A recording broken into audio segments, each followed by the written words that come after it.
All right. Good morning, everyone. And thank you so much for joining us all here today. Today's shiur should be Le'ilu Nishmas, our dear friend Menachem ben Yisrael Yaakov, as well as my dear aunt Rivka Bas Gavriel Tzvi, and for Zaidi, Reb Shmuel ben Yosef Dov HaKohen, and B'schus l'Refuah Shalema Bekarov, Mishalom ben Sar Rachel, Miriam Basara, and Yair Yeshia ben Chaya Atara. Today, we are on page 272 in the Art Scroll, for those who are following along. And today, we are moving on to the final topic of the Sefer of Shaar Habitachon. And that will conclude Shaar Habitachon once we're done with that. And the final topic discusses the idea that we've gotten all these tools. We've learned everything there is to know about Bitachon. And we even learned the pitfalls and what to be mindful of so that we don't stray and so that we don't fall into the world's trap and that we don't lose focus. With that, there are levels of Bitachon associated with each and every person as they grow with their trust in Hashem. And as time goes on and as you learn and you internalize more, there are different levels that you will pass. So there's the ultimate goal of full Bitachon, but there's milestones. And so Rav Av is going to dissect 10 different levels of Bitachon. The first 5 levels are purely nothing to do with Hashem, where it shows the focus of a person and how they grow with their trust, transferring their trust from one person to another and from one thing to another. And so today we're going to cover those first 5 levels of trust, and we're going to see how a person develops over time. And over here the analogy is really from a child, from a newborn, and as the newborn gets older and they start realizing different things, and that's how we grow as a person with our levels of trust, with our levels of Bitachon in Hashem. Now, a general rule regarding Bitachon is that among those who trust in Hashem, some will have a greater degree of Bitachon than others. In accordance with their greater awareness of the presence of Hashem. And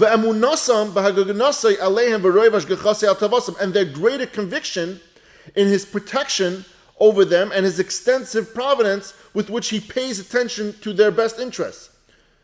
The more one appreciates that Hashem is the one who orchestrates and is the most powerful one of all, the more the level of Bitachon and trust and comfortability you are going to have with Hashem and solely in Hashem alone.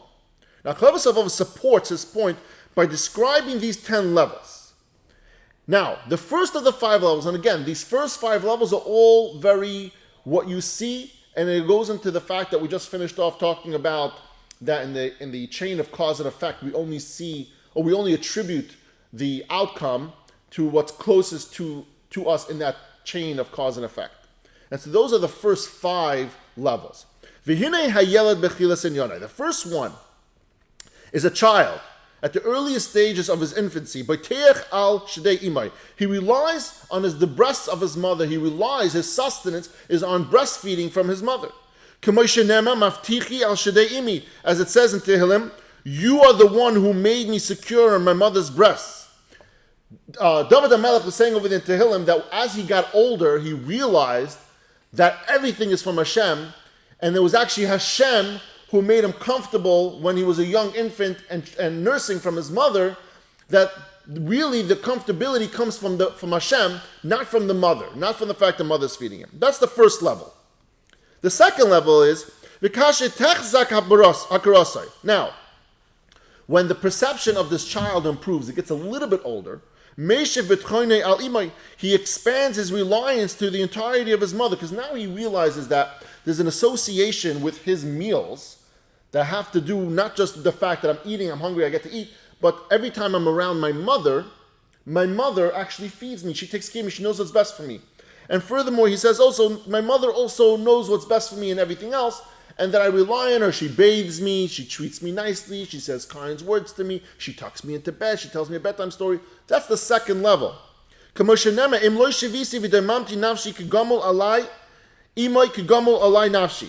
As it says in the pasuk, I swear that I stilled and silenced my soul like a nursing infant at his mother's side, like the nursing infant in my soul. The mother's side, what he says over here, like a nursing infant at its mother's side, when the kid gets a little older, as long as the child is at his mother's side, the child is secure and comfortable knowing that his needs will be taken care of by his mother. That's the second level. The third level is, and then the child grows somewhat older, and that his perception improves a little bit more. He now realizes something interesting. He sees that his father goes out to work every single day, and he comes home, and he actually supports the household.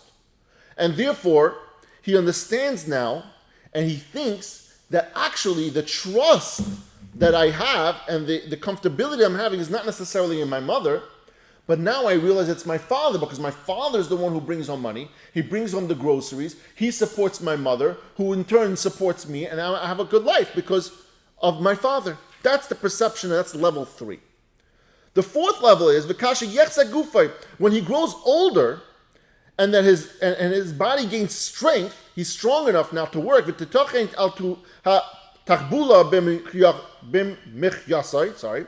that it becomes feasible for him to have his own strategy for acquiring sustenance. He says, hey, I'm old enough.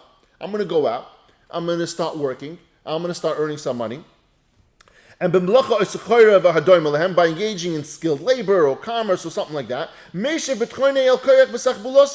he transfers his trust to his own strength and strategy. Right?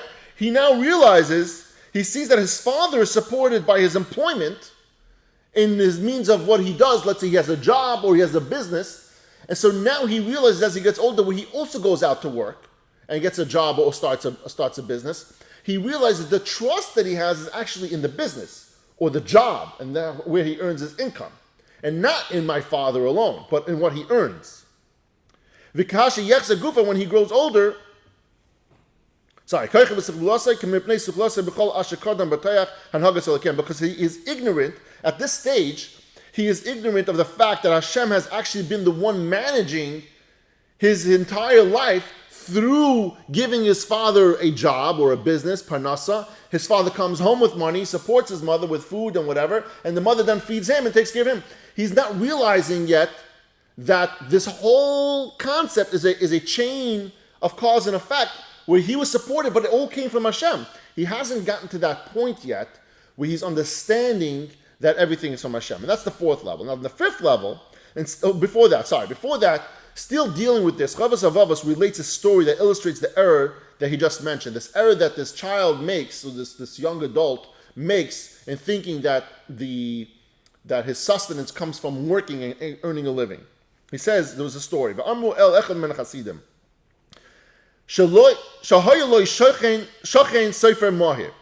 had a neighbor. There's one Chassidim, he had a neighbor, and this neighbor,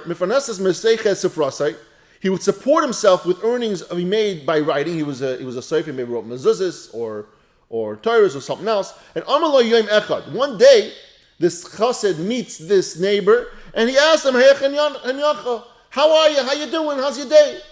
And he says to him, the neighbor answers to him, he says, I'm great as long as I can use my hands. As long as my hands are intact, I can use my hand so that I could be a cipher, I'm good. Here's what happened. That very evening, his hand became paralyzed. And for the rest of his life, he was not able to be a cipher anymore. And he writes, why did this happen? Because this was a punishment to the cipher because he put his trust in his hand, not the trust in Hashem, not understanding that even if he didn't have a hand to write with, that Hashem would still support him for the rest of his life. And so in this fourth level, he's showing this analogy and the mistake that he's making, that he's still putting his trust in his livelihood, that he's going to make money to support himself, not understanding yet that it's Hashem that rules everything. Now, The fifth and final level of personal growth before noticing Hashem is v'im yitochen lo yitarpa yedei zulasem min habriyos. Now, if when working for a living, it turns out that his income comes to him through other human beings, meaning he actually has to go and rely on another person. Maybe he's got to find a job, so he has to rely on his boss, or he needs to find customers in order to rely on their services that he's going to provide to them to earn that living. V'sanuach nafsha aleihem, and put his mind at ease with his reliance on them. So what happens is, at the end of the day, in this fifth level, he still has yet to recognize Hashem as the ultimate factor in his sustenance and his abilities to survive. He still has this concept that, no, it's not his mother, it's not his father, it's not even him or his handiwork, but it's someone else. It's another person. It's a person because through that person, I can have a job. Through that person, I can have different opportunities to work for them and provide myself with a living. Those are the first 5 levels of Bitachon. And as we grow, and we need these, we're going to see that we're going to need this tomorrow when we get into the rest of the 5, the final 5 levels. We're going to see that we need these to kind of get to the point where we start understanding where this all comes from. And this is kind of going back to what we learned yesterday and the day before about the chain of command in the system of cause and effect, right? We only realize what's right in front of us, and we attribute the outcomes to that immediate cause that relates to the effect. And that's the first 5 levels. It's before noticing, skipping ahead, that ultimately there's a higher power that orchestrates everything in our life to get to the final cause in the cause and effect system. Thank you, each and every one of you, for joining us here today. And as always, I love you all.